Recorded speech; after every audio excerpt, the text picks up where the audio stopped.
Hello friend, this is Vikas Pandey and welcome to easy tut for you. जैसा कि अभी तक के प्रोग्राम में हमने प्रिंट फंक्शन का यूज़ किया है आउटपुट के लिए या फिर मैसेज डिस्प्ले करने के लिए, तो आज हम इसको डिटेल में समझेंगे कि प्रिंट फंक्शन का जो कि हमने बेसिक यूज़ किया है अभी तक, किस किस तरह से यूज़ कर सकते हैं, इसके अलग अलग जो पार्ट्स हैं वो कौन से हैं और कैसे हम इसका यूज़ प्रोग्राम में कर सकते हैं। तो आज हम प्रिंट फंक्शन को जो कि आउटपुट के लिए यूज़ किया जाता है डिटेल में समझेंगे। तो चलिए एक प्रोग्राम बनाकर इसको हम समझते हैं डिटेल में। तो आज हम पाइथन में प्रिंट फंक्शन के बारे में देखेंगे। तो आईडी स्टार्ट कर लेते हैं जो कि एथोनी। वैसे तो हम प्रिंट फंक्शन का यूज़ पहले से करते आ रहे हैं, लेकिन आज हम इसके सारे पैरामीटर्स के बारे में देखेंगे। जनरली हम जब यहाँ पर वेरिएबल की वैल्यू प्रिंट करते हैं या फिर कोई मैसेज प्रिंट करते हैं तो इस तरह से प्रिंट फंक्शन का यूज़ करते हैं। क्लियर कर लेते हैं इसको। और अगर कोई वेरिएबल है, इस तरह से हमने उसको वैल्यू दी हुई है और उसको प्रिंट करना है, तो हम यहाँ पे लिखते हैं प्रिंट और फिर वेरिएबल का नाम। या फिर कोई मैसेज प्रिंट करना है तो प्रिंट और फिर कोई मैसेज प्रिंट करना है, यहाँ पे हम मैसेज लिखते हैं।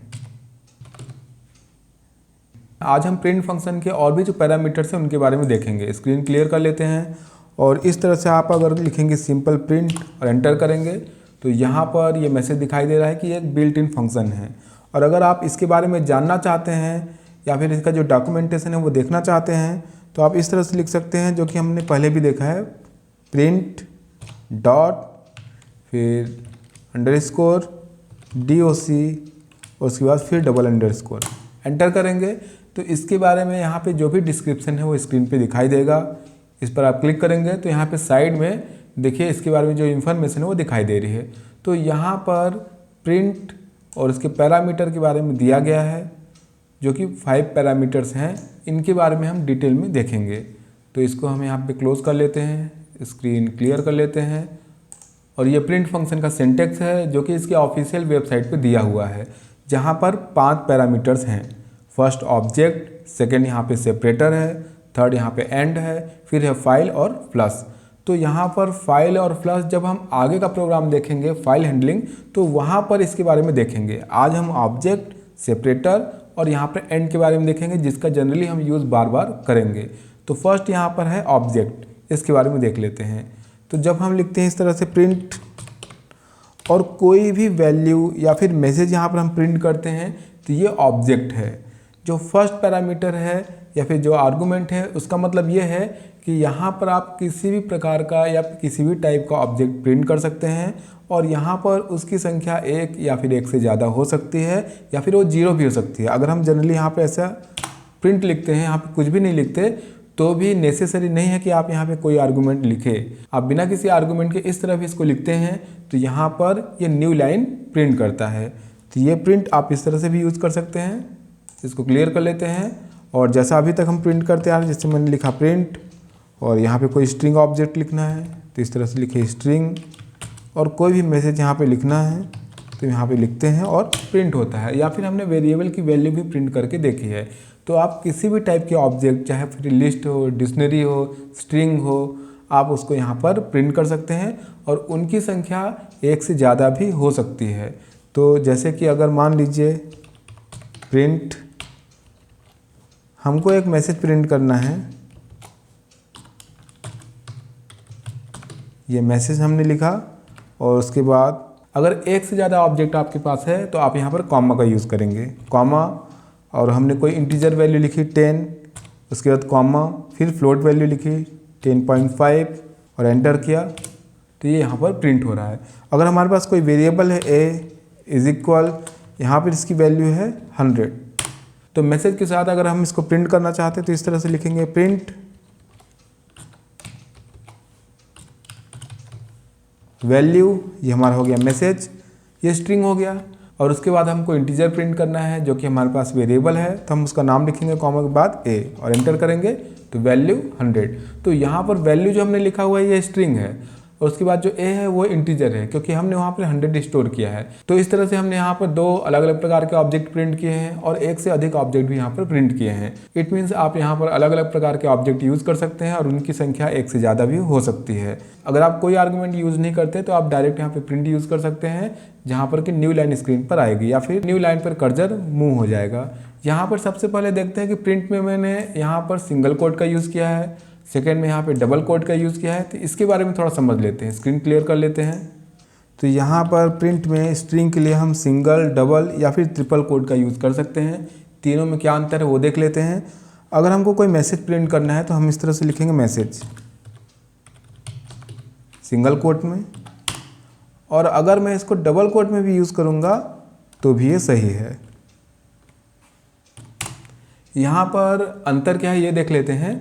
अगर हमको कोई चीज़ सिंगल कोट में प्रिंट करनी है मीन्स आउटपुट में भी, तो आप उसको कैसे यूज़ करेंगे। अगर हम इस तरह से लिखते हैं प्रिंट, और यहाँ पर मैं लिखता हूँ सिंगल कोट में माई नेम इज़, और यहाँ पर अगर सिंगल कोट में हमको नेम भी प्रिंट करना है तो इस तरह से हम नहीं लिख सकते। सिंगल कोट और मैं यहाँ पे लिखता हूँ इजी टट्स फॉर यू, तो आप ऐसा अगर लिखते हैं तो यहाँ पर एरर आएगा, ऐसा आप नहीं लिख सकते। अगर आपको आउटपुट में भी सिंगल कोट चाहिए तो आप इसको डबल कोट में लिखेंगे, मीन्स ये जो पूरा स्ट्रिंग होगा ये डबल कोट में होगा। तो यहाँ पर हम डबल कोट का यूज़ करते हैं, डबल, और लास्ट में भी डबल रहेगा। अब यहाँ पर जो आउटपुट आएगा, यहाँ पर आप देखेंगे मैसेज में हमने सिंगल कोट प्रिंट किया हुआ है आउटपुट में। तो अगर आपको इस तरह से आउटपुट में सिंगल कोट चाहिए तो आपको डबल कोट में स्ट्रिंग यूज़ करना पड़ेगा। जस्ट अपोजिट करते हैं इसको, अगर आपको आउटपुट में डबल कोट चाहिए तो आपको सिंगल कोट यूज़ करना पड़ेगा प्रिंट। और यहाँ पर अगर हमको आउटपुट में डबल कोट चाहिए तो पहले आउटपुट को डबल कोट में लिख लेते हैं, ये डबल, और अब आप यूज़ करेंगे सिंगल कोट। तो यहाँ पर सिंगल कोट शुरू में और लास्ट में, एंटर। तो इस बात का आप ध्यान रखेंगे कि जब भी ऐसी कोई सिचुएशन होगी तो आप इस तरह से इसको यूज़ कर सकते हैं, सिंगल कोट और डबल कोट का। अदरवाइज़ अगर आप सिंगल कोट या फिर डबल कोट यूज़ करते हैं तो दोनों ही सेम आउटपुट देगा, दोनों में कोई अंतर नहीं है। अब ट्रिपल कोट के बारे में देखते हैं, स्क्रीन क्लियर कर लेते हैं। यहाँ पर ट्रिपल कोट का मतलब ये होता है कि आप आउटपुट न्यू लाइन के साथ प्रिंट करना चाहते हैं। अगर मैं यहाँ पे लिखता हूँ ट्रिपल कोट तो मैं इस तरह से यूज़ कर सकता हूँ माई, फिर न्यू लाइन पे लिख सकता हूँ नेम, फिर लिख सकता हूँ इज़। तो इस तरह से हम यहाँ पर अलग अलग लाइंस में आउटपुट लिख सकते हैं। तो ये आउटपुट वैसा ही आएगा जैसे अभी हमने लिखा है। ट्रिपल कोट को यहाँ पे क्लोज करते हैं और एंटर करते हैं। तो इस तरह से अगर आप न्यू लाइन के साथ आउटपुट प्रिंट करना चाहते हैं तो यहाँ पे ट्रिपल कोट का भी यूज़ कर सकते हैं।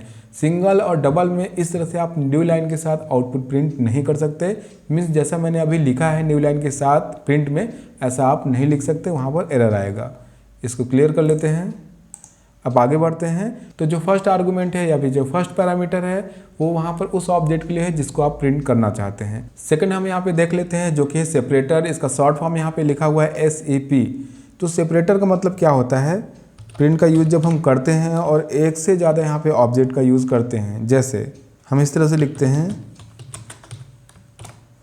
और यहाँ पर कॉमा, फिर प्रिंट करते हैं कोई इंटीजर वैल्यू 100, फिर कोई फ्लोट वैल्यू 18.5 और एंटर करते हैं। तो यहाँ पर आप देखेंगे आउटपुट में सभी के बीच में गैप है। तो ये सेपरेटर का काम है। यहाँ पर वैल्यू ईच के बाद स्पेस है, फिर 100 है, फिर स्पेस है, फिर है थर्ड ऑब्जेक्ट या फिर थर्ड वैल्यू जो हमने प्रिंट की है। तो इस तरह से ये जो पैरामीटर है या फिर जो आर्गूमेंट है ये ऑप्शनल है। तो यहाँ पर ये बाय डिफ़ॉल्ट स्पेस होता है। अगर आप इसको कुछ और भी सेट करना चाहते हैं, आप चाहते हैं कि सेपरेटर की जगह कुछ और भी यूज़ हो, तो आप यहाँ पर इस आर्गूमेंट का या फिर इस पैरामीटर का यूज़ कर सकते हैं। उसको देखते हैं हम कैसे करेंगे। तो सेम एग्जाम्पल को फिर से रिपीट करते हैं। वैल्यू इज और ये जो भी है यहाँ पर हमने बाय डिफ़ॉल्ट कुछ भी नहीं लिखा है, यानी सेकेंड पैरामीटर यूज़ नहीं किया है। अब उसको यूज़ करते हैं। तो कॉमा जो सेकेंड है यहाँ पे शॉर्ट फॉर्म है SCP इज इक्वल। अब हम यहाँ पर सेट कर सकते हैं सेपरेटर की जगह अगर हम चाहते हैं कि यहाँ पर स्लैश आए तो हम इस तरह से लिखेंगे और एंटर। तो आप देखेंगे कि जो स्पेस है उसकी जगह यहाँ पे आ रहा है स्लैश। तो कुछ भी आप सेट कर सकते हैं जो कि स्ट्रिंग होगा। मैं यहाँ पे लिखता हूँ स्टार, एंटर करते हैं। आप देखेंगे कि यहाँ पर जो सेपरेटर है वहाँ पर आ रहा है स्टार। तो आप इस तरह से इसका यूज़ कर सकते हैं। बाय डिफ़ॉल्ट ये स्पेस होता है। क्वेश्चन मार्क लिख लेते हैं, एंटर। तो यहाँ पर अब क्या आ रहा है, क्वेश्चन मार्क आ रहा है। तो यहाँ पर सेपरेटर जो है वो स्ट्रिंग है। आप इसको बाय डिफ़ॉल्ट अगर नहीं लिखते हैं तो स्पेस होता है। अगर आप चाहते हैं कि कुछ यूज़ करना चाहते हैं वहाँ पर तो कर सकते हैं। जैसे कि अगर मान लीजिए यहाँ पर इस तरह से यूज़ करना है इसको तो कर सकते हैं। तो यहाँ पर अलग अलग फॉर्मेट में इसकी ज़रूरत हो सकती है, तो आप इसको यूज़ कर सकते हैं। बाय डिफ़ॉल्ट ये स्पेस होता है। क्लियर कर लेते हैं। अब हम थर्ड देखते हैं एंड, जो कि बाय डिफ़ॉल्ट न्यू लाइन होता है, मीन्स बैकस्लैश एंड। तो यहाँ पर भी हम चाहें तो इसको चेंज कर सकते हैं। अब इसका एग्जांपल के लिए हम एक काम करते हैं, यहाँ पर फाइल बनाते हैं, मीन्स छोटा सा प्रोग्राम लिखते हैं, क्योंकि अगर हम यहाँ पर पाइथन सेल पे इसको देखेंगे तो यहाँ पर इसको थोड़ा सा एग्जांपल समझना मुश्किल हो सकता है। तो इसको अच्छे से समझने के लिए यहाँ पे 2 लाइन लिख लेते हैं। अगर मैं यहाँ पे 2 लाइन इस तरह से प्रिंट करता हूँ, प्रिंट, और फर्स्ट लिखते हैं माय नेम इज, और उसके बाद यहाँ पर हम सेकंड लिखते हैं प्रिंट, ये सेकंड प्रिंट है, और यहाँ पे लिखते हैं इजी टच फॉर यू। अब इसको रन करके देखते हैं, यहाँ पर रन, तो आप देखेंगे कि माय नेम इज़ ये एक लाइन पे आया और सेकंड लाइन पे आया इजी टच फॉर यू, जबकि मैंने यहाँ पे कोई न्यू लाइन यूज़ नहीं किया है। तो बाय डिफ़ॉल्ट यहाँ जो एंड है वहाँ पर सेट है new line, backslash and, means यहाँ पर जब भी आप प्रिंट फंक्शन का यूज़ करते हैं तो उसके लास्ट में यहाँ पर होता है न्यू लाइन, और बाय डिफ़ॉल्ट यहाँ पर जो कर्सर है वो अपने आप ही न्यू लाइन पर मूव कर जाता है एक प्रिंट करने के बाद। तो माय नेम इज़ प्रिंट हुआ और यहाँ पर जो एंड में बाय डिफ़ॉल्ट न्यू लाइन है तो ये न्यू लाइन पे चला गया और उसके बाद फिर से प्रिंट हुआ इजी टच फॉर यू। तो ये एक सिंपल एग्जांपल है। कभी कभी लूप में ऐसा होता है, जब हम इसको यूज़ करते हैं तो ऑटोमेटिकली न्यू लाइन पे चला जाता है, लेकिन आउटपुट में हमको एक ही लाइन पे चाहिए होता है, तब हम यहाँ पर इसको एडिट करेंगे या फिर यहाँ पर जो एंड है उसको हम यहाँ पर सेट करेंगे। तो अगर हम नहीं चाहते कि यहाँ पर इस तरह से न्यू लाइन पे जाए तो एंड को हम यहाँ पर सेट कर सकते हैं। तो यहाँ पर हम कॉमा एंड का यूज़ करते हैं, and is equal, by default ये न्यू लाइन है लेकिन हम नहीं चाहते कि ये न्यू लाइन पे जाए, तो यहाँ पर हम एक स्पेस यूज़ कर लेते हैं। उसके बाद फिर से प्रिंट करते हैं तो दोनों में जो डिफरेंस है वो आपको दिखाई देगा। रन करते हैं। अब आप देखेंगे कि माय नेम इज़ थोड़ा सा स्पेस है, उसके बाद है इजी टच फॉर यू, क्योंकि हमने यहाँ पे एंड पे क्या सेट किया है, स्पेस। अगर हम कोई स्पेस सेट नहीं करना चाहते तो इसको हटा देंगे, रन करेंगे तो हम आउटपुट में देखेंगे माय नेम इज़, उसके बाद जो सेकेंड आउटपुट है वहाँ पर कोई भी स्पेस नहीं है। तो यहाँ पर हमने इन तीनों पैरामीटर के बारे में देखा। तो यहाँ पर जो फोर्थ और फिफ्थ पैरामीटर है इसको हम आगे के एग्जाम्पल में देखेंगे। फोर्थ यहाँ पर फाइल, यहाँ पर ऑटोमेटिकली जब हम प्रिंट करते हैं कोई भी मैसेज आउटपुट स्क्रीन पे आता है, लेकिन अगर हम आउटपुट फाइल पे चाहते हैं तो हम यहाँ पर इसको यूज़ कर सकते हैं, जो कि यहाँ पे फोर्थ पैरामीटर है। इसके बारे में डिटेल में हम आगे के वीडियो में देखेंगे। इसी से रिलेटेड यहाँ पर फ्लश है, जो कि स्ट्रीम को फ्लश करता है। तो आगे हम इन दोनों पैरामीटर के बारे में डिटेल में देखेंगे। जनरली जब हम यूज़ कर रहे हैं तो यहाँ पर हम ऑब्जेक्ट, सेपरेटर और एंड का बार बार यूज़ करेंगे। तो इस तरह से हमने प्रिंट के पैरामीटर्स के बारे में देखा कि किस तरह से हम यूज़ कर सकते हैं, कैसे ऑब्जेक्ट हम यहाँ पे प्रिंट कर सकते हैं, सिंगल कोट, डबल कोट या फिर ट्रिपल कोट में क्या अंतर है। आगे हम और भी डिटेल में इसके बारे में देखेंगे। तो आज की इस वीडियो में हमने आउटपुट के बारे में समझा या फिर प्रिंट फंक्शन के बारे में समझा कि किस तरह से इसको हम प्रोग्राम में यूज़ कर सकते हैं। आगे इसी तरह और भी इंपॉर्टेंट टॉपिक देखेंगे। आज के लिए इतना ही, मिलते हैं नेक्स्ट वीडियो में, तब तक के लिए बाय।